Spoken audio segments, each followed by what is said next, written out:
Sir doctor को देखनी चाहिए। बेचारे 5-4 दिन भी नहीं हुए सर, अपनी माँ का दूध भी नहीं पी पाए, वो बच्चा कैसे रह लेगा बताओ। कि किस कारण से मेरे घर वाले की हत्या हुई, डॉक्टर ने छुट्टी करवाई थी सर।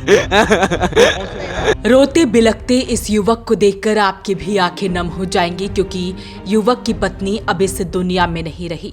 अभी 5 तारीख को ही उसने एक बच्चे को जन्म दिया था। सब कुछ खुशी खुशी चल रहा था, घर में खुशी का माहौल था, लेकिन आज सुबह अचानक संदिग्ध परिस्थितियों में उसकी मौत हो जाती है।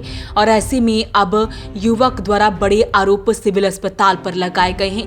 युवक का कहना है कि जब उसे लेकर वो लोग यहाँ पर आए थे तब उसे 2 से 3 दिन रखकर उसकी छुट्टी कर दी गई, जबकि उसकी पत्नी चल भी नहीं पा रही थी। और ऐसे में इनकी लापरवाही की वजह से उनकी पत्नी की मौत हो गई है। बड़े आरोप लगाए गए हैं। तस्वीरें आपको पानीपत के सिविल अस्पताल की दिखा रहे हैं, जहां पर आप देख सकते हैं पूरा परिवार महिला का मौजूद है। ऐसे में आपको बता दें कि ये पूरा परिवार NFL स्थित विकास नगर का रहने वाला है, जहां पर एक 22 साल की महिला की संदिग्ध परिस्थितियों में मौत हो जाती है। सिविल अस्पताल पर बड़ी लापरवाही के आरोप लगाए गए हैं और ऐसे में पति रोता बिलखता नजर आ रहा है। उसकी आंखों से आंसू नहीं रुक रहे हैं। सुनते हैं एक बार पति द्वारा क्या कुछ बताया गया। भैया पता क्या हुआ, जैसे कि डॉक्टर ने छुट्टी करी ना, तो अपने वाइफ को मैं घर पे लिया। वाइफ छुट्टी हुई थी, वही करीब 4 बजे से छुट्टी दी थी। डॉक्टर ने बोला छुट्टी होगी ले जाओ, हम लेके भी चले गए डॉक्टर।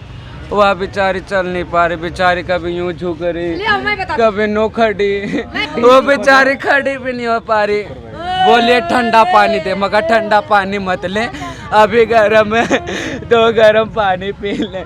बेचारी ठीक थी, एक दिन तो ठीक थी बेचारी का, बस पेट में आराम नहीं मिल रहा था। बस मैं ये कहना चाह रहा। डिलीवरी जो 5 तारीख को हुई थी, 1:30 बजे करीब हुई थी डिलीवरी। और अगले दिन छोड़ के, एक दिन छोड़ के आज का दिन अगले दिन छुट्टी करी थी, मतलब बीच में एक दिन का गैप देखा, अगले दिन छुट्टी हुई थी। ठीक है, तो उसमें कोई दिक्कत थी? हाँ जी, उसमें कोई दिक्कत थी? उस टाइम भी सर मतलब कि चल नहीं पा रही थी सही, उस टाइम सर चल नहीं पा रही थी। उस टाइम जैसे घर लेके गए ना तो ज़्यादा ही दिक्कत होगी सर। वो बेचारी 1-2 दिन ठीक रही, आज पता नहीं सर क्या ज़्यादा दिक्कत होगी। बेचारी बैठ गई, खड़ी भी नहीं हो पा रही। वो बेचारी कह रही हिम्मत नहीं है, हिम्मत नहीं। वह बेचारी का पपीता भी गिलाया, वह बेचारी पपीता भी नहीं गिला। लापरवाही है सर। जब डॉक्टर को पता है कि पेट में दिक्कत हो सकती है, जब पेट का सही साफ ही नहीं हुई, तो ये सर डॉक्टर को देखनी चाहिए। बेचारे 5-4 दिन भी नहीं हुए सर, अपनी माँ का दूध भी नहीं पी पाए, वो बच्चा कैसे रह लेगा बताओ। लड़का होया सर। अब उसकी जब डॉक्टर को ये पता है सर कि अभी आराम नहीं मिल सकता, आराम औरों को भी तो रखते हैं सर, हफ्ता रखते हैं, 10 दिन रखते हैं, मेरी वाली को रख लेते हफ्ता 10 दिन, तो क्या हो जाता। डॉक्टर ने छुट्टी करवाई थी सर। ये सीवर में सर दूसरे फ्लोर पे मैम सर, विकास नगर 26 नंबर गली में सर।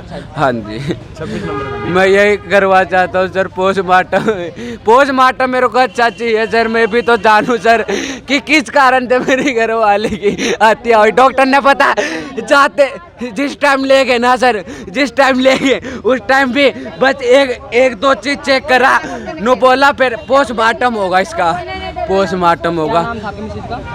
गुलनाज था जी। पोस्टमार्टम होगा, पोस्टमार्टम नो तो नहीं पता है किस खातर सांस नहीं आए, किस खातर सांस नहीं आए, सीधा बोल दिया पोस्टमार्टम होगा। पोस्टमार्टम प्रॉपर सर पानीपत के प्रॉपर तो सर हाँ पश्चिम बंगाल के। वहीं महिला की सास भी यहाँ पर मौजूद है। महिला की आंखों में भी आंसू है। उसका कहना है कि इतने छोटे बच्चे को अब कैसे वो पालेगी। 1:30 बजे का तरफ उसका सही मुंगड़ी रुकी थी, उसको दाब के शरीर का करा, फिर टांगा लगी, 5-6 टांगा लगी थी। टांगा लगने के बाद में फिर बच्चे को 1-1.5 घंटे के बाद दिया, तो उसको फिर 2 सीट पे लगा दिया। तब हमारी बहू बोली कि मेरा पेट में गता, तब मैं शनिवार को छुट्टी लिया, शनिवार को घर लेकर गई तो तभी सही थी। सही के बाद में तब बोली कि मम्मी मेरा पेट में गड़ता है, तो उसका ब्लड नहीं रुकता था, अभी भी ब्लड नहीं रुकता था। बाल्टी का बाल्टी हम कपड़ा धोई, खूब ही ब्लड जा रहा था, ब्लड नहीं रुकता था उसकी। मैं 5 बजे 4 बजे छुट्टी लेके गई, छुट्टी दे दिया था, मैं लेके चली गई। ना दवाई दिया, ना कुछ बोला, ना खाना का बोला, ना कुछ बोला कि ये खिलाओ ना वो खिलाओ, कुछ नहीं बोला। मैं अपना तरफ से मैं देते रही। घर में जाके आज सुबह भी बढ़िया थी, 7 बजे अवधि बढ़िया थी। 7 बजे अपने चल के अपने घर से बाहर आई। मेरी घर में जाकर जब आ गए तो उसका सर उठ गया, तो भाई सर बांधा उसका सलवार। तब वो मेरे घर वाले ने उठा कर लान का घर में सोलाया। तब 2 चम्मच भाई पानी पिलाई तो पानी सही से गया था, आँख खुली थी। तब मैं टेम्पू बने गर्म पानी दिया था, ठंडा नहीं, गर्म पानी मेरे सर में बैठा हुआ था। मैं यही बस मेरे इतने कहीं ना खाली बोलता था कि हमको पेट में गड़ता है, गड़ता है, गड़ता है। तो मैं बोला कि चलो लेटिंग नहीं होता गड़ता होगा। वो भी कहा कि मम्मी लेटिंग नहीं होता गड़ता होगा। अब हम के जाने, हम रात में भी सही थी, सुबह भी सही थी सर। तो ऐसे में एनएफएल स्थित विकास नगर का रहने वाला ये पूरा परिवार है। महिला की 5 तारीख को डिलीवरी होती है, एक बच्चे को, एक बेटे को जन्म दिया जाता है। उसके बाद महिला ठीक थी, लेकिन अचानक से उसकी तबीयत खराब होती है और उसके बाद वो दम तोड़ देती है। उसके बाद अब परिवार वाले उसके शव को लेकर सिविल अस्पताल में पहुंचे हुए हैं। डॉक्टरों द्वारा पोस्टमार्टम करने को कहा गया है और ऐसे में पति द्वारा कहा गया है कि वो भी जानना चाहता है कि आखिरकार किस वजह से, किस लापरवाही की वजह से उसकी पत्नी की मौत हुई है। फिलहाल इस सारे मामले की पुलिस द्वारा जांच की जा रही है। पोस्टमार्टम के लिए शव को मोर्ची हाउस में रखवा दिया गया है। वॉइस ऑफ पानीपत के लिए सूरज शर्मा के साथ कुलवंत सिंह की रिपोर्ट।